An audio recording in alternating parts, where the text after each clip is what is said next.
नमस्कार, मेरा नाम है अर्जुन भंडारी और आपका स्वागत है स्टॉकोलॉजी सिक्योरिटीज में। आज हम लोग बात करने वाले इन्फोसिस की। इन्फोसिस ने कल Q4 के रिजल्ट अनाउंस किए, उसके बाद यह स्टॉक 15% नीचे था। जो प्री ओपन में ये 15% नीचे, इसने कल फ्रेश 52 वीक लो मारा है अपना 1185 रुपए के आसपास।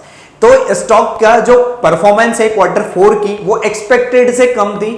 तो इसीलिए आज हम इन्फोसिस को फिर फंडामेंटल और टेक्निकल एनालिसिस पे ये एनालाइज करेंगे कि हमें इस टाइम पे इस स्टॉक में इन्वेस्टमेंट करना चाहिए या नहीं करना चाहिए।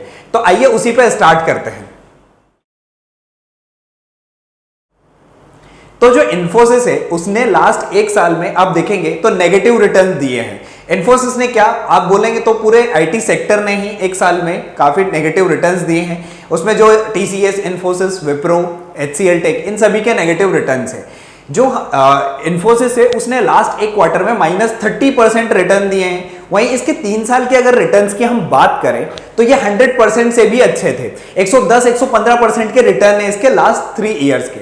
तो एक साल में ऐसा क्या हुआ, एक साल में जो यूरोप और यूएसए है वहां की इकोनॉमी को जो रिसेशन के चांसेस है वो बहुत ज्यादा बढ़ गए हैं।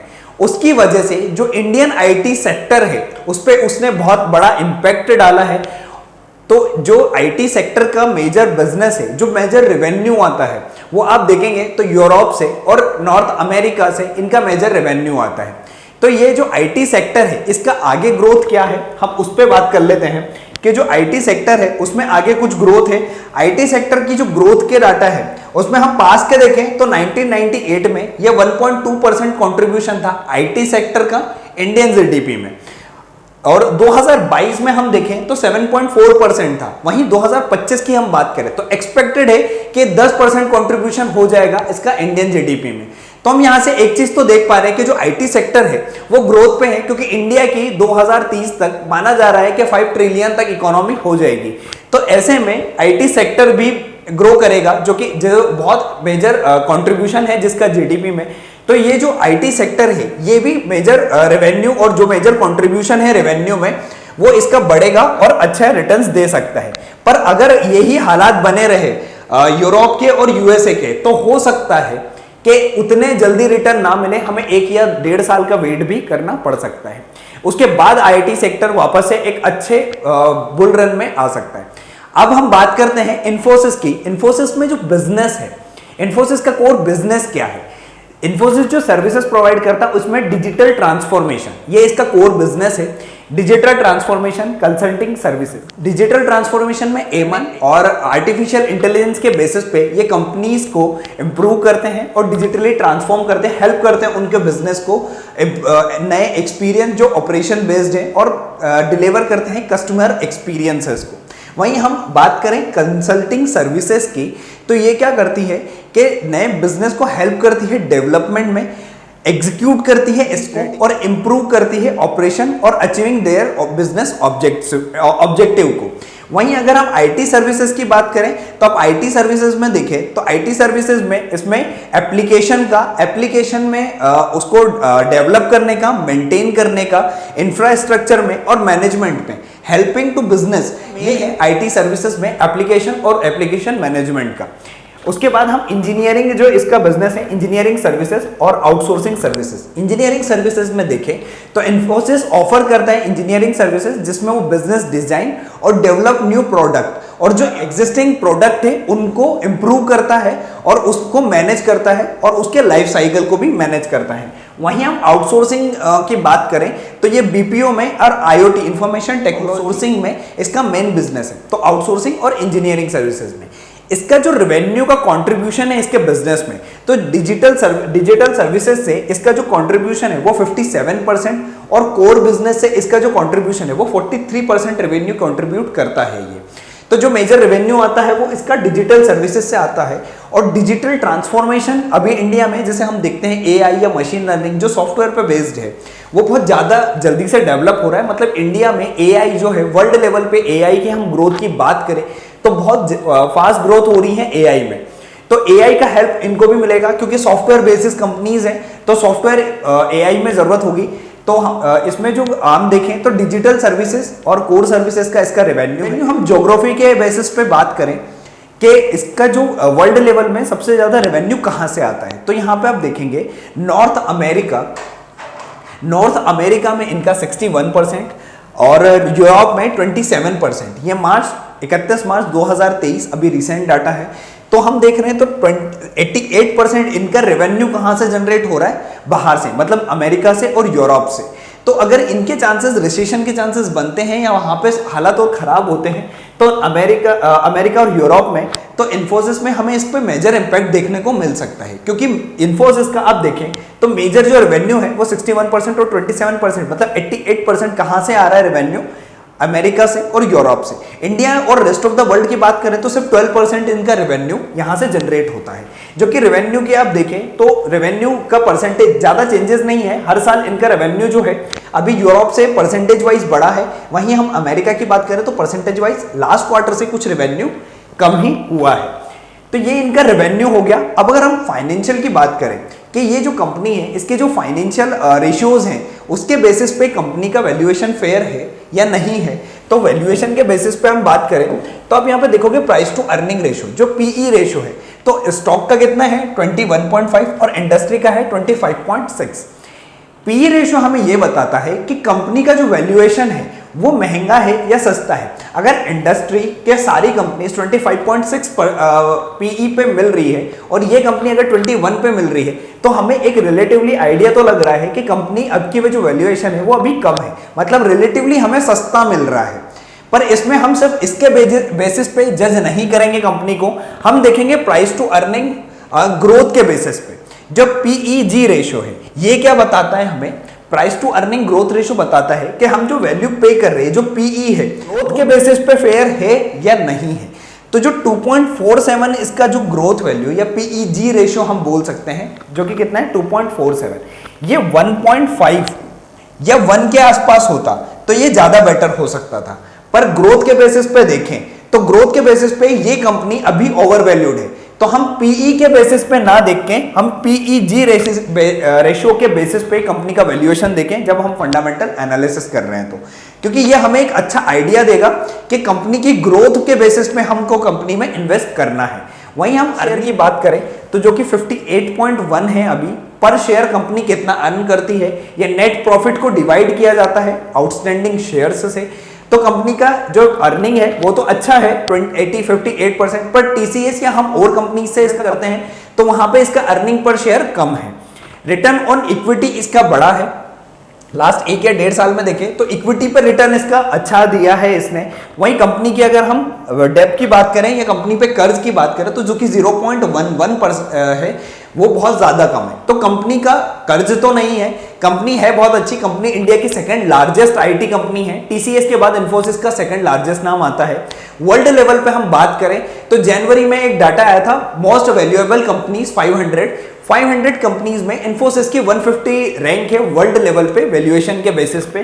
तो इन्फोसिस जो है वो बहुत बड़ी कंपनी है और यहाँ पे हम जो इन्फोसिस है उसमें इन्वेस्टमेंट कर सकते हैं, पर यहाँ से रिटर्न अच्छे मिलने के चांसेस जो हैं वो हम आज वही डिसाइड करेंगे कि यहाँ से हमें जल्दी अच्छे रिटर्न्स दे सकती है या नहीं दे सकती है कंपनी। तो प्रमोटर होल्डिंग की अगर हम बात करें, क्योंकि जो प्रमोटर्स है वो क्या है, ओनर्स है कंपनी के, जो कंपनी के मेन फाउंडर्स है, जो कंपनी के ओनर्स है, उनका आप यहाँ पे बिजनेस में कंट्रीब्यूशन, इन्फोसिस में आप यहाँ देखेंगे तो कंट्रीब्यूशन बहुत कम है उनका। प्रमोटर्स होल्डिंग सिर्फ 15%, 15.14% है, जो कि दिसंबर से फिर भी इंक्रीज हुई है। दिसंबर 21 में ये डाटा 13.12% था, जो कि अभी बढ़ के 15.14% हुआ है। इन्होंने कुछ ग्रोथ मतलब कुछ परसेंटेज अपना बढ़ाया है कंपनी में। वहीं हम एफआईआई की बात करें, जो फॉरेन इन्वेस्टर्स हैं, और डीआईआई की बात करें तो इनका हम देखें तो एक अच्छी चीज है, जो इंस्टीट्यूशंस हैं उनको बहुत ट्रस्ट है कंपनी पे और उनका बहुत बड़ा इन्वेस्टमेंट है। एफआईआई ने एक साल इस क्वार्टर में, लास्ट क्वार्टर में आप देखेंगे तो 1% के अराउंड अपनी होल्डिंग कम करी है, वहीं डीआईआई ने 1% के अराउंड अपनी होल्डिंग बढ़ाई है। तो एफआईआई ने का जो परसेंटेज ऑफ इन्वेस्टमेंट है इसमें वो कितना है, 35% होल्डिंग एफआईआई के पास है और डीआईआई के पास इसकी 33.59% होल्डिंग है। गवर्नमेंट ने भी कुछ इन्वेस्टमेंट कर रखा है जो कि 0.19, और पब्लिक की कंट्रीब्यूशन देखें तो वो बनता है 15.67%। तो ये रहा कंपनी का ओवरऑल फंडामेंटल एनालिसिस। इसके बाद हम देख लेते हैं कंपनी का टेक्निकल एनालिसिस। कंपनी में सपोर्ट और रेजिस्टेंस कहां बन रहे, अगर हमें बाय करना है तो फंडामेंटल के बेसिस पे हम बहुत उतने अच्छे से जज नहीं कर पाते कंपनी को, या हमें शॉर्ट टर्म में अच्छा रिटर्न चाहिए तो हम टेक्निकल बेसिस पे डिसाइड कर सकते हैं। तो मैं आपको कुछ सपोर्ट और रेजिस्टेंस बता देता हूं कंपनी के, जिसके बेसिस पे आप ये डिसाइड कर पाए कि हमें कंपनी में कब और कहां इन्वेस्टमेंट करना चाहिए। हम निफ्टी आईटी की बात करें तो निफ्टी आईटी में आप देखेंगे तो यहां पे मेजर सपोर्ट बना हुआ है। निफ्टी आईटी की हम बात करें तो निफ्टी आईटी ने यहां पे देखिए तो मेजर एक सपोर्ट बना हुआ है। यहां पे जो ये सपोर्ट बना हुआ है निफ्टी आईटी में, ये लेवल कौन सा है, 26,000 का, 26,100 पे इसने बहुत अच्छा सपोर्ट जोन बना रखा है। अगर निफ्टी आईटी अगर इसको ब्रेक कर देती है तो यहां पे बहुत बड़ा डाउनफॉल देखने को मिल सकता है हमें निफ्टी आईटी में, पूरे आईटी सेक्टर में। पर जब तक इस रेजिस्टेंस को होल्ड करके बैठी हुई है, आप इसमें स्टॉक रख सकते हैं अगर आपके पास होल्डिंग में है। और अगर आपने होल्ड कर रखा है, ऊपर से होल्ड कर रखा है, तो यहां पे आप होल्ड करके बैठ सकते हैं इस लेवल तक। अगर इसके नीचे कंपनी का स्टॉक जाए या निफ्टी आईटी जाता है तो हमें यहां पे एग्जिट करनी है, क्योंकि यहां से कितना फॉल और हो सकता है आईटी सेक्टर में ये हम बता नहीं सकते। इसके बाद अगर हम बात करें तो हमारा हो गया इन्फोसिस। हम इन्फोसिस का चार्ट लगा के देख लेते हैं कि इन्फोसिस में कौन से लेवल बन रहे हैं अगर आपको इन्फोसिस बाय करना है तो हम इन्फी की बात कर लेते हैं।